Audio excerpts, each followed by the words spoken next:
Doom is truly the ultimate game. It runs on pregnancy tests, it runs on cars, and now it runs on RTX with ray tracing.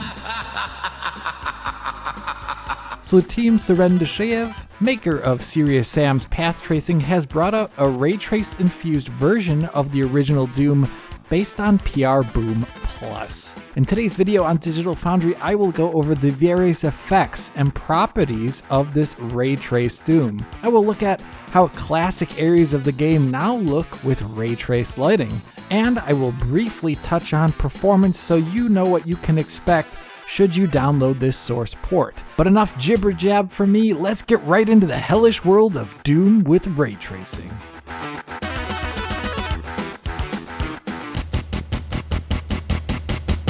Before I get into the details, let us first talk about what you need. For one, you will need to muster the sheer willpower to withstand the fire blue textures in all their ray tracing glory. Brace yourselves. Then you'll need a legal copy of Doom to get all that ray tracing goodness, specifically the doom.wad from the Doom files that you can drag and drop into the directory downloaded from Sulteam's GitHub page. Most importantly though, you will need a weapon in the form of a GPU. You can either have a pistol start or a BFG.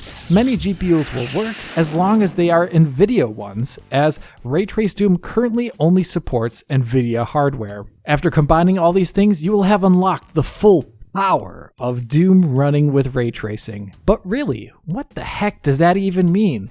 The original Doom with its strip-based renderer does not really even have the concept of lights like you would have in a modern game. Sure, it has textures and things that look like torches or lights, but they don't act like them. The original Doom had sector lighting, limited to a grayscale kind of. Basically, areas of the game would shade darker or lighter based upon designers defining a light map. So here you can see former humans brighten up suddenly when they enter this sector on the floor.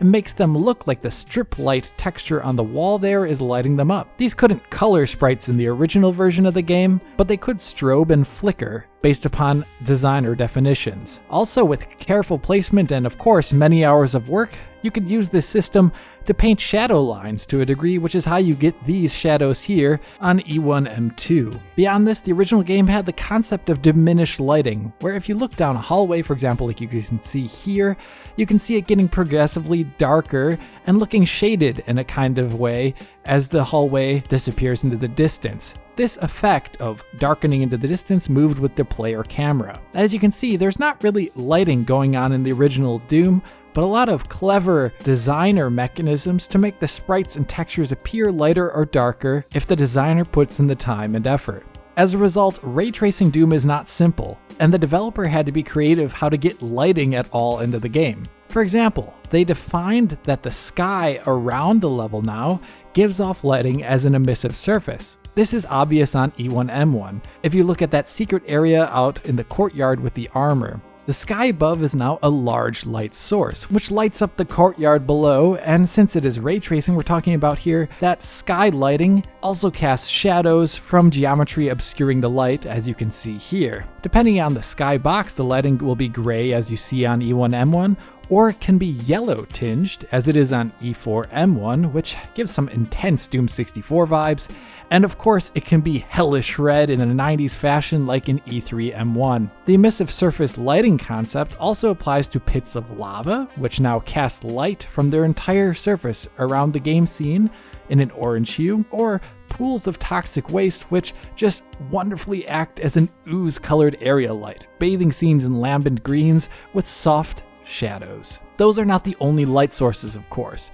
Those lamps and light fixtures I mentioned earlier now also give off light in the primary color of the lighting fixture or flame, and textures in the game that also look like they might have lights on them, like the exit sign for example, or cool circuitry things, also have little light doodads that emit light on them as well. Then you have lights from things like barrels, which cast glowing green lights above them that then bounces around the scene. So the light from the barrel ooze hits the ceiling and then bounces to the ground and elsewhere below due to a global illumination effect from ray tracing. You also have lights from particle effects, such as imp fireballs, for example, which cast light as the fireballs move around the scene, changing the lighting and having dancing shadows which look straight out of Doom 3 almost. And much like Doom 3, your muzzle flashes also cast light and shadow when you shoot your weapons, which is kind of like a really atmospheric and beefed up, ultra realistic version of the diminished lighting muzzle flash trick used in the original game from 1993.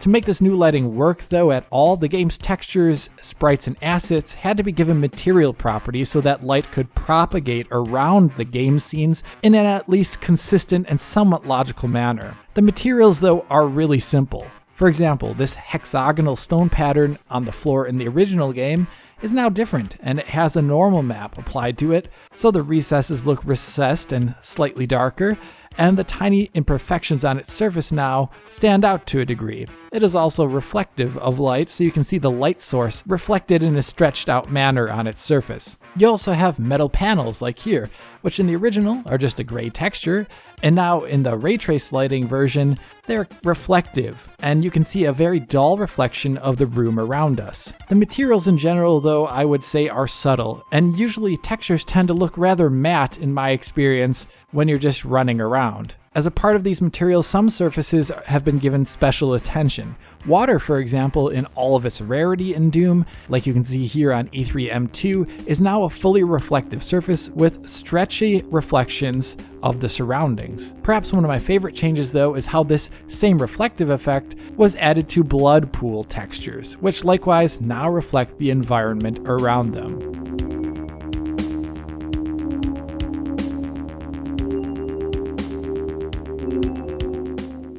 To make the lighting work universally, similar changes had to be done with sprites, where there appears to be a hand-painted normal map on all sprites in the game. And you can see that well, I think, here if I freeze the frame on this former human as the door opens up. The sprite here from the former human is facing 45 degrees away from the player, with the light being behind the former human. As you can see, he casts a shadow on the ground below him in the shape of the sprite at this angle. And if you look at his head and shoulder area, it almost looks like he's being lit in a three-dimensional way, where there's an area of his sprite around the shadow and head that is lighter, and there's a self-shadowed look to the area away from the lighting behind him. Essentially, the sprites are lit in a way that makes them look more 3D-like. It's a neat trick, and another neat little lighting trick done here is how the Spectre is handled. In the original game, the Spectre is that fuzzy, stippled, grainy-looking outline of the demon sprite. It's hard to track at the low resolution and color palette of the original game. In the ray traced renderer, it's more like the active camouflage that the Predator uses. It refracts the background as you look through it, and there's an iridescent sheen of the demon sprite shining through occasionally, and I think it looks rather fantastic. So there's some pretty cool changes here, but there are also some limitations with how you can ray trace sprites, as you might imagine, as sprites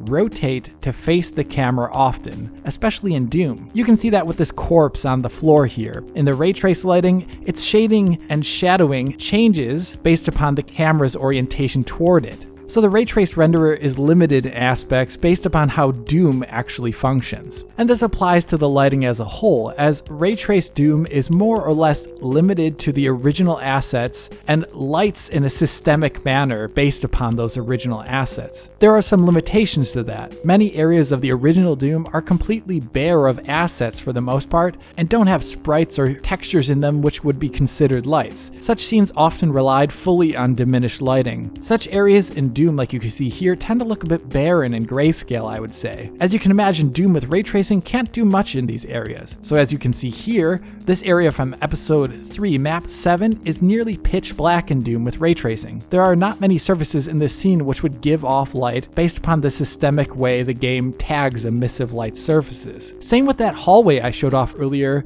with diminished lighting. In the original Doom, diminished lighting gives the scene a bit of differentiation in it. Darker in the distance, lighter up close. With ray tracing, there are no surfaces here, once again, that have that emissive tag on them. So the area is literally pitch black, which I find pretty funny. The designer of Doom ray tracing knew this would happen though, so now your F key on the keyboard activates a flashlight, which as you can see here, does a great deal to make these areas of the game work in the new lighting engine. And it also enhances the game's horror vibe, I would say, in a way that it did not have it before. Another limitation to the rendering is how some sector lighting was penciled in the original game. For example, here in the original game, there's an arrow drawn into the ceiling that is lighter. As far as I can tell, the ray traced renderer in such instances tends to spawn an omni-light at the location, and I think it is less evocative of the original look than other aspects found in the ray traced renderer. This can lead to some less than faithful stylistic conversions. For example,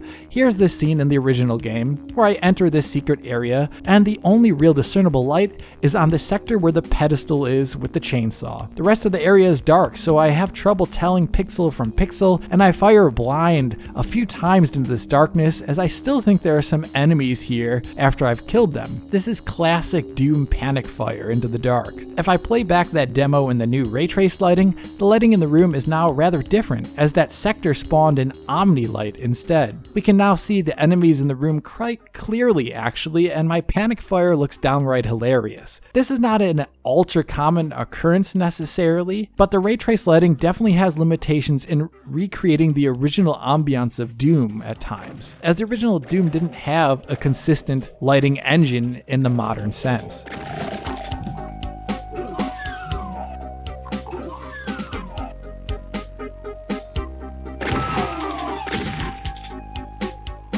So now let us visit some iconic areas of Doom. First starting with E1M1 Hangar, of course. How many times have you seen this starting area in your life? It's like returning home at this point after a long holiday. What does ray tracing do to it? Well, it looks really similar actually. The color tone is mostly the same. Higher contrast is there though due to local lighting effects and shadows, and of course there's a difference in clarity due to the resolution of 4K DLSS here. Move a bit further in E1M1 and we can see that flashing lights look rather the same in the ray tracing version. There's just some shadows in there now. What about the end of the level? Well, here we see some differences.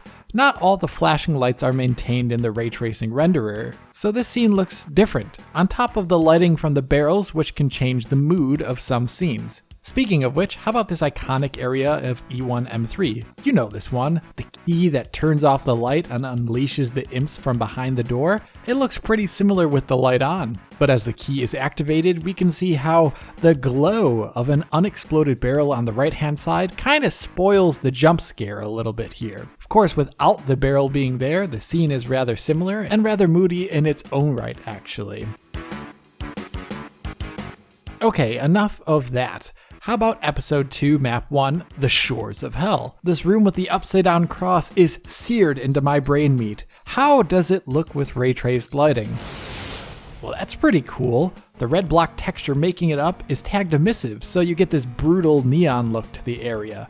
And when engaging in combat here, it is a rather special feeling due to the ray tracing, and it mixes things up in comparison to that vanilla version we've all come to know and love. What about some other teen angsty areas, like this infamous one in E1M4? Looks much the same, just with some blue-red lighting and a little bit of reflections here on the wall. That warehouse in E2M2? Yep, that's a warehouse alright, both with and without ray tracing. But what the hell does hell look like?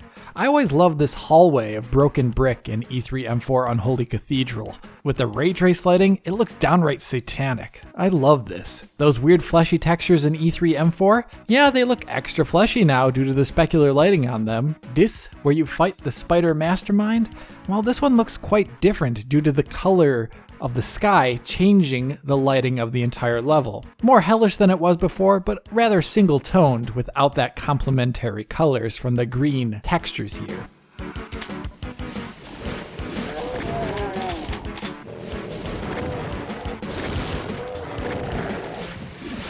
All in all, I would say ray tracing in Doom leaves many areas surprisingly similar looking, just with slightly softer lighting usually. but for those areas where it changes things heavily, it can definitely alter the original mood. Still, I think this is a great way for Doom veterans to replay the game if they're curious, and if you're new to Doom, ray tracing will definitely change some original intent at times, but it will be rewarding in its own right due to how some areas now look even moodier than before. But what hardware does the ray tracing require? All the footage I've been showing has been 4K DLSS performance mode on RTX 3090 max settings with no bloom, so that bloom is not confused with the ray trace lighting in the comparisons I'm doing. Although I imagine many will actually turn off that bloom or turn it down anyway when playing the game.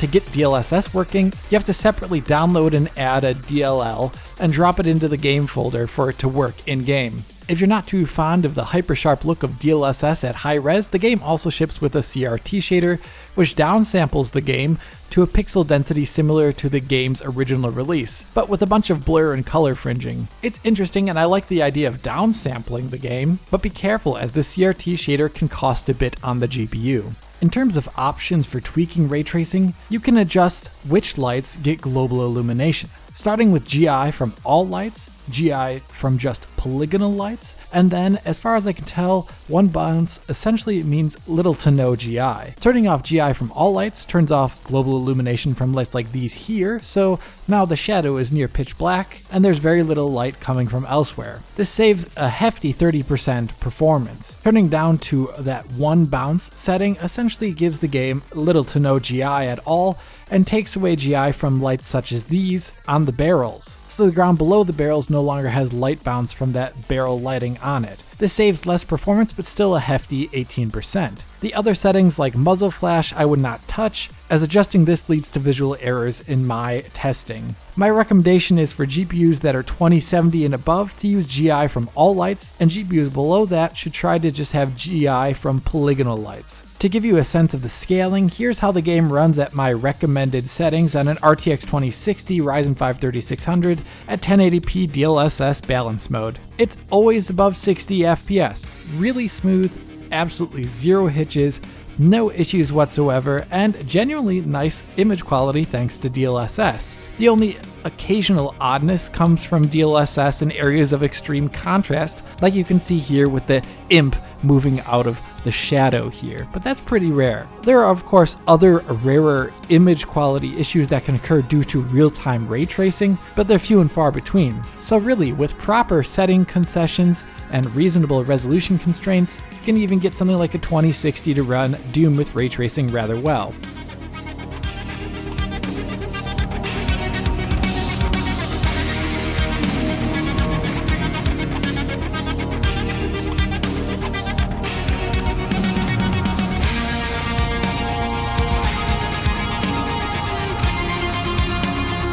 And there you have it. Doom is now on the list of classic games that have been ray traced, and it is fascinating to see the degree of work that Soul Team has had to go through to make a game made without modern concepts of lighting actually have lighting. Bravo, and I cannot wait for their path traced Half-Life, which will be the next thing on the list and something I will definitely make a nice big video about when it comes out. Until then though, if you did like this video, hit that like button and subscribe to the channel. If you're already a subscriber, hit that little bell in the corner to be informed as soon as DF posts a video. If you want to ensure more DF videos come out like this one in the future, support us on Patreon, where you can get years worth of our content in high quality for download. If you want to talk to me about Doom, write a comment below or follow on Twitter, and as always, this is Alex bidding you farewell und auf Wiedersehen.